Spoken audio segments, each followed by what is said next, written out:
Korean Buddhist meditation essay. The Monk Beop Jeong asks me, Rust eats away at iron.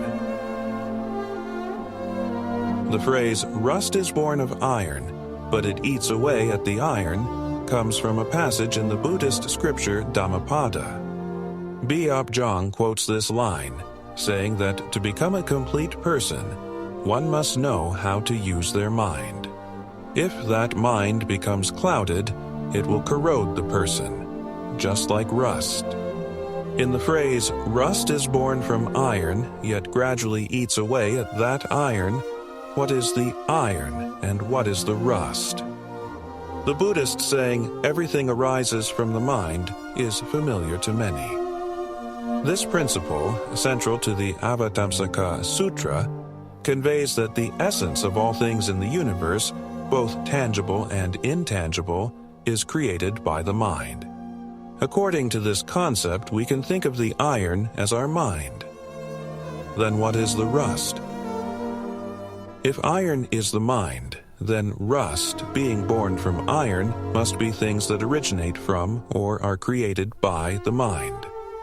Modern people live extremely busy lives.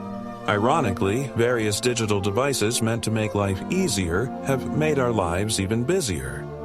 From the moment the smartphone alarm wakes us in the morning until we finish work in the evening, our days are hectic. Sometimes, when we drag our tired bodies back home, we find ourselves wondering, why am I living this way?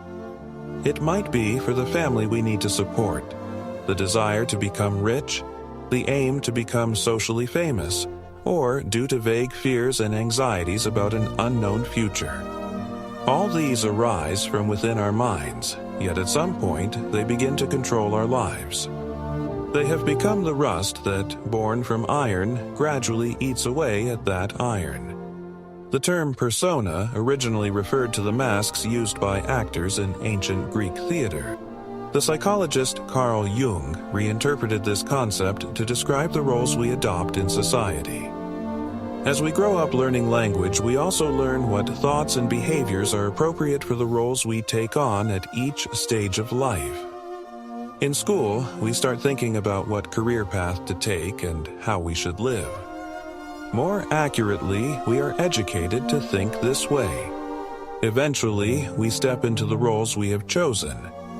Just as actors in a play change costumes and makeup to perform their assigned roles, we perform various roles demanded by society. Jung called these roles personas. In theater, masks are removed and left in the dressing room once the performance ends. Similarly, the social roles we adopt should be set aside when they are no longer needed, allowing us to return to our true selves. In this way, our inner true self and outer persona can coexist in a state of tension.